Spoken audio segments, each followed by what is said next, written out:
মেরাজুন নবী, শবে মেরাজ, ঠিক না? আশিকদের আজকে হলো মিলন মেলা, ঈদের দিন। কারণ যেখানে আমার রাসূল, একজন রাসূল, সর্বশ্রেষ্ঠ রাসূল, শাফিউল মুজনাবিন, রাহমাতুল্লিল আলামিন নবী, শাফিউল মুজনাবিন নবী, আমার নবী এসেছেন হেদায়েতের জন্য, গিয়েছেন শাফাআতের জন্য। আর ওই মামলা আজকে রাতে হয়েছে, আল্লাহর সাথে মামলা আজকে রাতে হয়েছে।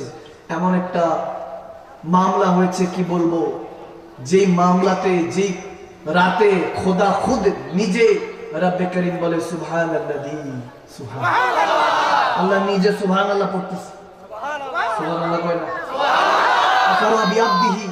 এখানে অনেকে বলতে পারেন আমার নবী গিয়েছেন, না আমার নবী বলেনি যে আমি গিয়েছি, আমার নবী এটা বলেছেন যে আমার আল্লাহ আমাকে নিয়ে গিয়েছে। আর রব্বে করিম কোরআনে পাকে বলতেছে সুবহানাল্লাযী আসরা বিআবদিহি, আমি আমার বান্দাকে নিয়ে গিয়েছি। রব্বে করিম বলতে পারতেন আমার রাসূলকে নিয়ে এসেছি, আমার হাবিবকে না বলে বান্দা, কারণ বান্দা হওয়ার জন্য রূহ লাগবে, জিসমও লাগবে। আওয়াজ দেন ঠিক না? নবী হওয়ার জন্য রূহ জিসম শর্ত নয়। কারণ যখন আদম আলাইহিস সালাম মাটি, পানি, হাওয়ায় মিশ্রিত অবস্থায় ছিল, তখন আমার নবী আদম আলাইহিস সালামের নবী ছিলেন। তো বোঝা যায় যখন আমার নবী মেরাজ রজনীতে গিয়েছেন, মুসা কালিমুল্লাহ চতুর্থ আসমানে, ষষ্ঠ আসমানে দাঁড়িয়েছিলেন। আবার সেই মুসা কালিমুল্লাহ কবরে আনোয়ারের মধ্যে, তেনার কবরে ইউসাল্লুনা, তিনি নামাজ পড়া অবস্থায় ছিলেন। বোঝা গেল নবী রাসূল হওয়ার জন্য জিসম শর্ত নয়, রূহ হলেই যথেষ্ট। এখানে আমার আল্লাহ বুঝাতে যাচ্ছেন আমার মুহাম্মদ মুস্তাফা আহমদ মুজতবা সাল্লাল্লাহু তাআলা আলাইহি ওয়া আলিহি ওয়াসাল্লাম, আমার হুজুরে পাককে, আমার বান্দাকে আমি আল্লাহ নিজে নিয়ে গিয়েছি। সে রাত্রিতে, এই রাত্রির এক কথায় কত কথা আসে। এখন সমস্যা হলো মানতে চায় না কেন? হুজুর কোরআন তো তখনও ছিল, এখনো আছে, কিয়ামত পর্যন্ত থাকবে, এমনকি কিয়ামতের পরও থাকবে, কিন্তু কোরআন পড়ে সব আলাদা হয় কেন? কোরআন পড়ে তো এক জায়গায় আসার কথা, কিন্তু আলাদা হচ্ছে কেন? কারণ রব্বে করিম তো শুরুতেই জানিয়ে দিয়েছেন যালিকাল কিতাবু লা রাইবা ফীহি হুদাল লিল মুত্তাকিন।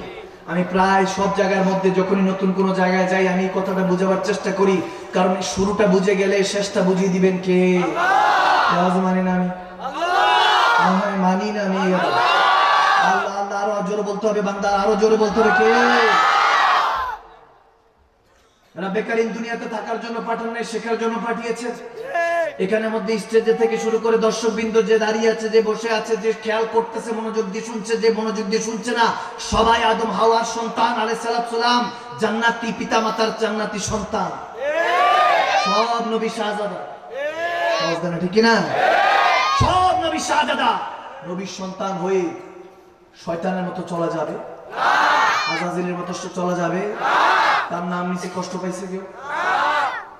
মুরব্বী তো বয়স অনেক বেশি আমাদের থেকে, যে জায়গায় বসে রয়েছেন ওই জায়গায় তার সেজদা আছে। তাহলে কি খুব বড় আল্লাহ কুতুব নাকি?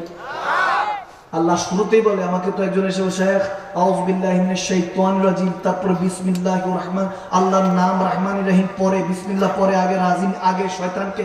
আমি বললাম এটাই হলো সিস্টেম, আগে শয়তানকে ভাগাও, তারপর আল্লাহর নাম নাও। এখন কেউ যদি বলে শয়তানের নাম আগে তারপর আল্লাহর নাম পরে, নাউযুবিল্লাহ সুম্মা মাআযাল্লাহ যদি বলে, ওইরকম আর কি হুজুর নামাজ ভালো লাগে? হুজুর ভালো লাগে না? নাউযুবিল্লাহ আছে কি নাই? আছে। নামাজের জন্য কথা বলে হুজুর একটু পেটের সমস্যা তো, আগামী কালকে ইনশাআল্লাহ। কত এলাকার মধ্যে মনে নাই? আছে। আছে। হুজুরকে জিজ্ঞেস করলে পাওয়া যাবে। এই মানুষগুলি ফজর হয়নি, বসছেন নিজের ইচ্ছায়, যাইতে হবে আল্লাহ আল্লাহ রাসূলের ইচ্ছা। এখানে আপনি আপনার ইচ্ছায় আবার যদি মনে করেন যে আপনার পুরো ইচ্ছা দিয়ে দিছি, না, महबूब की महफिल को महबूब सजाते आते हैं वही जिस सरकार मदीना बुलाते। সেই বসার সুযোগ হয়েছে, সেই শোনার সুযোগ হবে যাকে আল্লাহর নবী দাওয়াত দিয়ে এনেছে, ঠিক না?